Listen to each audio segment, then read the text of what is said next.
my drink at dinner every time. No. Talk about how you always stain your shirt. Stop it. Yeah.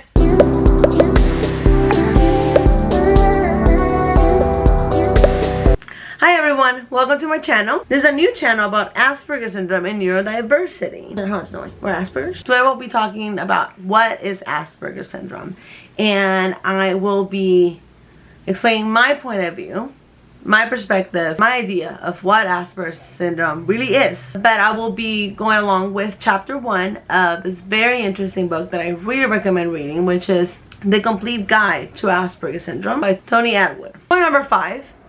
Egocentric preoccupation with a specific topic. As you can see already, don't need too much explanation or samples about this, but I will talk, just like any Asperger's, I will talk a lot about a topic that I would be interested in, but I would also space out a lot when I would be thinking about something. So definitely very Aspie-like behavior. And I was even caught daydreaming at a photo like one time. I'm gonna look for it, hopefully I can put it somewhere. I would talk about topics, and I would definitely not notice when people were just kind of like, when I had lost them like hours ago, and I would still keep going, and people just kind of like out of like respect or feeling bad for me, did not know how to be like, okay dude, can you stop, can you like please stop. Like, it's just, damn. But it's kind of hard, like how do you choose somebody to stop that are being so into a topic? I don't know, but when somebody's really into a topic and they're talking to me about something, I like to listen to them. Maybe I might space out and they might lose me, and I really don't mean that on purpose, like accidentally, but I will still get the gist of their story. And people want to talk, like I listen to them. I think like people like to be listened when they want to talk. I think it's nice and not and selfless to listen to that one person, unless they're completely strangers and you really have to go to work, no gain whatsoever to listen to their sob story. Then you can be like, it was nice meeting you, but I got to get. But yeah, I still do that thing where I want to talk about a topic excessively and I overwhelm people with it, which is business. My business and Asperger's are like my favorite topics, and I talk about them all the time. Like, I know I have my boyfriend up to here, like we go out and we're having dinner and I'm like, oh, so we also need to do this about the business, and we should start, you know, implementing this and implementing that, and what do you think about it? He's like, please stop, can we just not talk about the business for 1 hour, like we just chill and talk about something else. Like, but we have so many things to do in the business. Like, I'm getting all my ideas right now, like I really want to talk about the business. Yes, like I do that a lot. Sorry, I do that a lot. So I made a YouTube so I don't have to overwhelm people with my topics. So for those who want to hear me out and are interested in these topics just as much as I am, will visit my YouTube. It's only you. I really want this to work out. So point number 6. Maintaining attention in class and had specific learning problems. Me. This guy. Somebody call my name? What? Okay, so just reading the book alone of The Complete Guide, I will have to read each page twice, or even hear the audiobook like 2 or 3 times, because he will start going on something, and then the second he will click something that will be like, that will make me remember, like, oh my god, like, yeah, like that one time, and yes, I remember, yes, that's totally me, because, and then my mind just starts going and going with like ideas, and start thinking about like, oh, I'm gonna write that on my notes, and I'm gonna mention this on my channel, and I'm gonna say this, and I'm gonna say that, and and I'm like, oh, I fucking completely forgot what he was saying. Like, I don't even know what he's saying anymore, so I have to rewind it. I read a book, I will have to, every time I would do homework, it would take me like double time to finish reading a book, so I'll read it twice, because by the time I be about the bottom of the page, I completely forgot what the hell I was reading. Test, the same. I have to read a problem or a question. Like, I would read it and then I'm like, I wouldn't get it. Like, I would have to read it all the time because my mind would just be so overwhelmed with, like, it was concentrating on something. It was so hard. And it's not that I had, like, I was just too stupid to understand. I think it's just my mind just kind of like goes somewhere else. Like, my ideas, and, you know, just instead of going from A, B to C, I'll go A to, you know, to H to M to O to, you know, and I'm like finally make it to C. It's just, I take the long route and get sidetracked so easily. My imagination, my mind just starts going on other ideas. Like it's so hard for me to focus. When I first moved to this country, I thought I had ADHD because I'm hyperactive. So and I probably still have it. They say they go hand by hand. Like most of them, that they say they're two different things and they can both have it, but I don't know. I just feel like the two of them probably have some relation to each other, and they might be so similar that they can be confused. I don't know, but definitely anything that describes ADHD, I have it. Losing things, all that stuff, that's totally me. But I really think that's mainly due to the fact that I'm Asperger's, because it just runs in my family. But more on that later. Always the last finishing exams, but still got good grades, so had nothing to do with whether I didn't study enough or I wasn't smart enough or I couldn't learn fast enough. It just takes me a while to read and comprehend things. Oh, another one. I believe I'm dyslexic. I just realized that my entire life I will be struggling with dyslexic issues. Like I would always eat words. Like I will write something. To this day I'm writing something and I skip so many words in between where like at the end like my sentence makes making zero sense. When I read stuff, I misread things a lot, especially text messages. I'm like, I think I'm reading one thing and it was like, no, like I actually, like with my employees, I told you this. I'm like, no you didn't, you told me this. I reread it, I'm like, I have to be careful. Like, oh you did say that. So yeah, my mom would always say that I would, she would always point that out, but we never thought, like the dyslexia wasn't really known where I grew up at all. Like it's actually pretty new over here as well. It increased my struggles a lot with reading fast enough, and like I would never be able to read fast enough either because of that. And that's why I never liked reading growing up. But I love writing. Although I will write, half-eaten, like cut-off sentences. I will read sentences that make no sense, but I would understand them. I love writing. Now I don't mind reading, but I much rather watch videos. I always got in trouble with teachers because I wouldn't pay attention. That was the number one thing that they would call my parents, because they always seemed like I wasn't at class and I was purposely not paying attention. We'll go into details about all this with future videos, definitely. Oh, thank you, baby. Oh, break time. Oh, fuck, shoot. Jessica. Of course. That's another one. I'm the most clumsiest ever. Oh, thank you. I would always drop the glass, Just put it down like that. my drink at dinner every time. No. Talk about how you always stain your shirt. Stop it. Yeah. Okay, I always, like, it doesn't fail. I'm eating, I always have to stain my clothing. Like, I don't know why. And right now, I didn't even start and I'm already, yeah. Chili, tomato juice with chili all over my pants. Freaking great. Micheladas are the best. My baby makes the best, the bomb. Observation number 7. Assistance with self-help and organization skills from their mothers. So this topic is could be good to develop it into another video, right, with other points about this, how it's not necessarily black or white. All I have to say is that my mom, don't get a full idea based on this, because it was not that bad, but my mom used to dress me till I was 10 years old to school though. Okay, I was so lazy. Like I loved going to school, but I hated waking up at 6 in the morning. So no matter what time I go to sleep, every freaking day that I had to wake up, just waking up 6 a.m. was just like hell to me. It was hell. To this day, it's freaking hell. Like I try and it's really freaking hard. Like I'm not that much of a morning person. I love mornings actually. I love them, but I just love waking up super early. I don't know why. And I just have the tendency to stay up till very, very late. I feel like there's just not enough hours in the day. My mom will have to wake my ass up, drag me. I'll be like a freaking like a doll, like a moveless body in the mornings. And she will have to put my uniform on, put my underwear on. She will do everything. So I was 10 years old, I could be ready, and I was just like, and I just let it happen. Like, it was me, I'm fine. I'll be like half and she would do my hair, and I hated it. She would always pull my hair. But yeah, and then one day she was so like, okay, you know what? That said, you need to start dressing up yourself, and you need to get up and dress yourself now, because you are 11 years old. I can't keep dressing you up for school and blah blah blah. And I'm like, oh, do I really have to do that? So professional.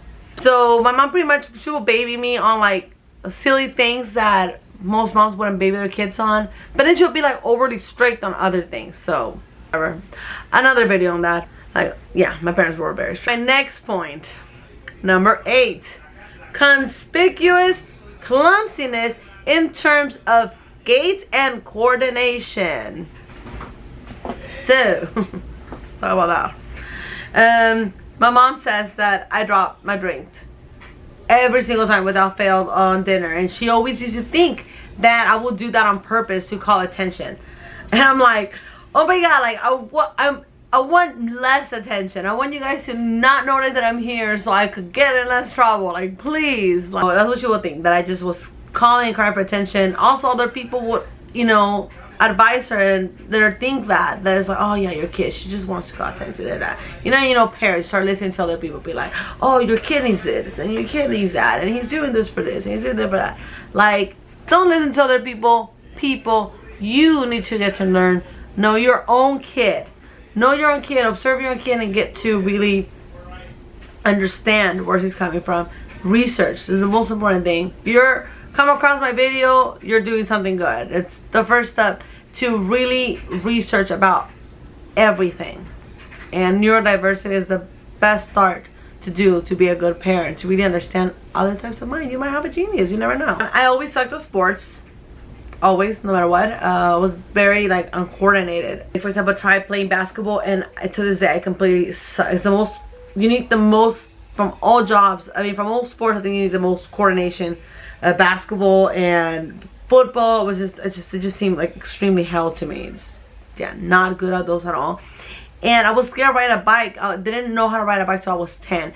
Mainly because my parents never like bothered taking the time to be like, here, let me buy you a bike and you ride a bike. So when I was hanging out with these other kids that would ride bikes, I'm like, oh my god, I never ran a bike. And my cousin, who was my absolute best friend at the time, for many years actually, we practically grew up together.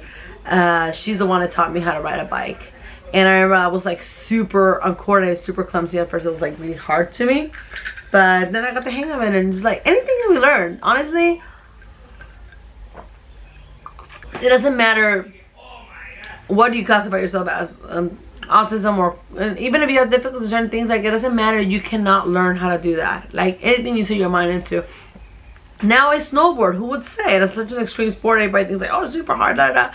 And it was really hard for me at first, but I got the hang of it pretty fast because I was persistent. I didn't give up. I'm like, I want to learn the sport. It's fun as hell. I really like it. I'm really into it. I'm really into it, and I'm gonna learn it some way, somehow. I'm like a little like, I'll be like on the dorky side at first, and look super like awkward position side at first, but I'm like, I'm gonna get it no matter what. I'm gonna get really good at it, and it's still my mission. Right now they close all the parks, but it's gonna be a mission to be like it really goddamn good at that sport. Mind over matter. Also, I was always told that I always had a funny walk. My mom actually put me in ballet. Well, she said with the excuse that I could fix my walking and my coordination. I suppose she said it didn't work. I don't know. I guess it did. But mainly because she was a ballerina growing up, so she really liked it, and she wanted her daughters to be a ballerina. And I was a tomboy, so yeah, it wasn't really for me. To this day, I have a funny walk. They say I walk like an obese person. Observation number 9. Extreme sensitivity to particular sounds, aroma, texture, and touch. And that is one of the things that really, like, I think that's kind of like, I think what, if none of the other ones would have convinced my parents, that's what really, like, convinced my mom. It's like, oh yes, that's Francesca. And actually, it's not that I'm saying that I have to convince my parents of anything. Like, actually, my mom was the one that referred me. It's a funny story how I got to realize that I was Asperger's, and I'm gonna make a video about that, so I hope you watch it. But pretty much, it was her, the one who she was like, I think you might be autistic. And I'm like, what? What? Damn, that's cold. But yeah, I want to watch that video. It was that the sensitivity to textures and sounds, and you know, hypersensitive. It was more, I remember it was more when I was little. It was more like being younger. Okay, so when you're little, you're a lot more stubborn and close-minded. A lot of things to help you grow is opening your mind. Another video for that one. But pretty much one of my biggest like phobias when it comes to texture was that I used to find, because I used to have nightmares about that. The material that couches and mattresses are made of, which I believe is called polyethylene foam. Polyethylene foam is that brown, fluffy thing that most old mattresses were made of. And oh my god, and most couches are made of that too. And I cannot touch that. I can hardly look at it. Like if I see it, it gives me the goosebumps. Like I cannot touch that for my life. I remember having a dream when I was little. A few times this dream happened. I don't know why or what was the meaning or the reason of this dream, but I remember falling into like a bed or a pool or something of nothing but the little tiny squares of this foam, of this material, and just falling and trying to get out. And in order for me to, you know, when you found this pool of like balls, like the parties, you know, they have all these little color balls, like I remember falling in there, and like it was kind of like that, falling into something like that, and I had to, in order for me to get out of there, I had to touch them and crawl my way out, and it just, oh god, and it was just like, it was the feeling of it was just so pressed. I can still imagine, I can still just imagine when I touched that, I can imagine the feeling. And it was incredibly like I hate it. I'm like, oh, I can never touch this, oh, like that. It's super like, it's more than just, I don't like it, like a phobia to it. So yeah, those type of textures. So I don't really like touching anything. My hands feel dry for whatever reason. When you're a kid, you forget to put lotion a lot. So many times my hands will feel dry. So I couldn't touch textures that would have, like for example, this microfiber towel. I now can barely like kind of like touch it really quick and be like, oh, okay, enough. But it's just something about the towels with the electricity that they have. And something in my hand with the tiny, I guess, tiny little particles of dead cells that we have in our hands, that they just kind of like, the touch of them, like I can feel the, I can't even explain it. Like, okay, I just pretty much don't like those textures that just feel like they just have like a dead skin in my hand or something. I don't know. The point is that certain textures just drive me crazy. And microfiber towels is one of them. I can only touch them with my gloves. I hate microfiber towels.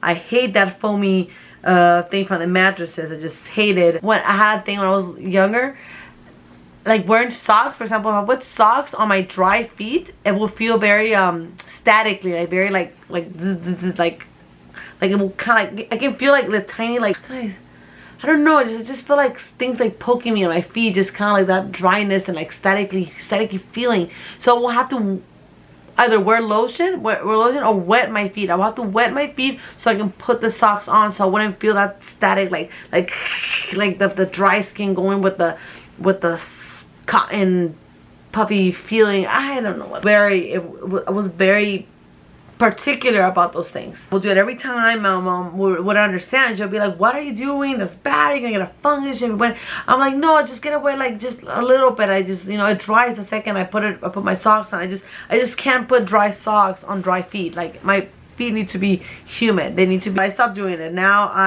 I'm starting to be a little more resistant to textures than how I was when I was little. I kind of like been getting over myself. Like for example, I wouldn't be able to have socks on carpet, for example. If I have socks, I cannot have the socks on the bed with other texture. Like I cannot feel my socks with texture feeling the rubbing onto another texture, like, or onto the carpet. Like it needs to be socks and shoes tight so it doesn't move. It's just pretty much no texture over texture. Now I can, here and there. If it's really cold, whatever, I'll probably have socks on and walk around with socks, and it doesn't bother me as much. It still bothers me a little bit. Sometimes I'm just like, okay, this just feels way too much rubbing, too much dryness and textures over textures rubbing. So I'll take them off, but it's not as bad as when I was little. Food. Okay, so I was a hella picky eater. There was just so many foods that I couldn't eat. Number one on my list was onions. I was the onions Nazi. Like, if I could get all the crops in the world and burn them all, like, I would, because I just hated the idea of onions, hated just looking at it, hated the fact that people liked onions and had to put it on goddamn everything. So I just hated anything. If one tiny bit of piece of small little particle of onion would sneak into my hot dog, I would die. Like, I would lose it. Like, I would throw up the entire thing. It just, that's it. My hot dog was ruined by that one, because they're so flavorful. They have strong flavor. So yeah, like onions, celery. Oh, there was just so many things I didn't like. But I think most of them were fruits. Like, I didn't like a lot of texture in fruits. Like, for example, berries. I heard this before. Other people saying that the little seeds on the berries, like, yes, I did not like those seeds. They just were just too textury. Pineapple, oh my god, like, it was just too much texture on the pineapple, just too much. I didn't like it, and now I freaking love it. I put pineapple on goddamn everything. Onions, I love them. Like, I'm obsessed with them. I don't just put onions on everything. I put a lot of onions on everything. If I ask for a burger, I ask for grilled onions and raw onions, which is crazy. Like, it's just insane that, like, how much I changed my entire mind just by maturing and just kind of like being open to trying new things. But before, I was like, no way in hell. Like, seafood, oh my god, you cannot make me try seafood for my life, like, at all. I hated it. So I just wanted to just start, you know, changing, maturing. Wow, like, it's just crazy how much of a picky eater I was. I'm still a bit of a picky eater. Like, don't think that I'm like fully recovered, but I am a lot more open to try things, and my palate has been, you know, been enhanced a lot more sophisticated. So definitely, I have come a long way. But yeah, I was totally that kid that would go to people's houses and would be a nightmare to my, you know, friends' parents or whatever. I'm like, oh, I don't like that. I don't like that. Do you have to put this? Can you have this? Can you have that? Do you have extra of this? Like, I was very particular about the way I like stuff, and I'm still are very particular, like the way I like to eat things, what I want, the spices that I like, the flavors that I like. So I rarely go eat at people's places because I don't like to be imposed into eating the way they like to eat. I like to eat the way I like to eat, and that's that. So that's why I usually when I go to restaurants, I give people hell, and that's that. Or I Yelp them. No, I'm kidding. I don't Yelp them unless they're terrible, freaking, like, complete horrible people. But even that on Yelp, I'll probably do a Google review because I'm completely against Yelp, and there's going to be a really good video about that. We're down to the last point, tics. So tics is another thing. No, scratch that. Okay, and the next point, music. I was very picky about music as well. The music could really relax me and, like, completely soothe me, or it could give me a headache and make me throw up. Like, there was this certain type of music that I just couldn't stand. Like, when my dad would wanted to go to the ranch, and he'll be like, oh, I want to hear música ranchera, and he would just put the music, this like corridos, and oh my god, to me they were the most annoying thing, like the most obnoxious thing people could listen to. Like, who listens to this? Like, this is terrible. It's just loud sound and people crying. They don't even sound good. Like, this is terrible. Like, I hated it. To this day, I still kind of hate it. There's a few songs that I really like because they're kind of classics and they're not as bad, but the majority of corridos I hate. And banda especially, I don't like banda. To this day, don't put banda. I'll have a headache almost immediately the second I walk into a place that has banda on. The next point is tics. I'm gonna do another video on my tics, but I have a lot of tics. Like, there's like I have this video about bloopers about just me going just off and off on tics. I think one of my number one most common tics that I do all the time, regular basis, is I grab my ears. So I grab my ears all the time, which I'm surprised I haven't done it right here. But it's only when I remember. It's mainly when they're cold. So I'm gonna explain all that later. But yeah, I'm constantly grabbing my ears. I'm constantly grabbing my boyfriend's ears or other people's ears. Whenever I can grab ears, I'm grabbing ears if they're cold. And I do this thing with my, which I haven't done it right now for some reason, but I do every time I'm reading a nest. I go like this, but it's only in certain situations. I'm more like,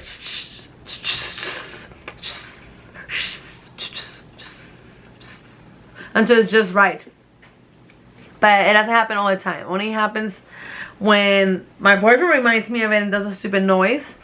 Or when I'm reading it, but I'm about to talk. I don't know. It's just more on that in another video. But it's complicated. But yeah, I have like a million tics. Like, I have a lot of tics. A lot to do with like OCDness and whatnot. Which I have really good video coming up about my business and my struggles with it. That have a lot to do with the fact that I'm Asperger's. So you really want to watch that. You really want to subscribe because I have a lot of good content coming up. So just to, you know, wrap it up, I'm just going to read this. Just want to say about Hans and his studies, you know, just to summarize my thoughts on this chapter. That he observed these children for over 3 decades. He observed all these children at different ages. I'm amazed that he really committed to this cause for that long. It's pretty amazing. He noticed that some children would show signs as early as 2 and 3 years old, but other children signs would show till years later, and they were not as conspicuous. He also noticed that many children's characteristics and personality types were very similar to his parents. So he definitely noticed that the condition was most likely generic, and I got another video about that. I got all these ideas, but yes, I have definitely want to see this video as well. Okay, this was most likely generic versus neurological or environmental. Pretty much saying that this was just kind of more like the way you are, like, again, like the way you're wired versus you have a mental problem, or you have this is caused by stressors, or the way you were brought up like made you this way. Like, no, it has nothing to do with that. He conceptualized a disorder as a lifelong. But why call it a disorder though? I don't get it. But yeah, we'll explain more on that later. But okay, so he conceptualized a disorder as a lifelong and stable personality type. And it also says that he didn't notice any fragmentations that happen with the same fragmentations that happen with schizophrenia. Meaning that it didn't seem to be an actual mental disorder like with schizophrenia. Meaning we're not crazy, okay? Which is one of the reasons why it makes me so upset. It makes me really upset that they keep calling it a disorder. You know, it's not a disorder. It's just a different brain. That's it. So So to wrap it up, I really admire all the efforts that Hans put into his work and into his studies, to the point that he dedicated not only his entire life, but he really got to understand and nail like every characteristic of these individuals, and it's all explained in that book. But pretty much he really got to see the depth of the subject studies and the condition, or whatever they want to call it, that he got to really see like, hey, these people are this way. And not only that, but he got to explain like where we were coming from, but also said that many of them he noted that some of the children had specific talents that could lead to successful employment, and some could even develop lifelong relationships, which I have. And noted that some of them have become like amazing entrepreneurs, which I'm probably gonna do a video about that as well, for some people that I believe are Asperger's, or geniuses that contribute so much to society, like Einstein, like Albert Einstein. And the reason why I'm using him as an example is because he's one of the most famous geniuses. And you know, it's been speculated, there's been characteristics about his personality type, the way he was, that are led to believe that he was most likely Asperger's. Fortunately, he's not alive to defend himself. So if it's any consolation, when I call somebody Asperger's, to me it's like, I mean it as a compliment. You're welcome. Yeah, so please let me know, what do you guys think of this video? I know it was really long. Any comments, please leave me some comments below. I would love to conversate, chat, and any additions that you guys might want to share, any ideas, any suggestions, please let me know. And don't forget to subscribe for more content, so you can, you know, support another Asperger's trying to embrace the community.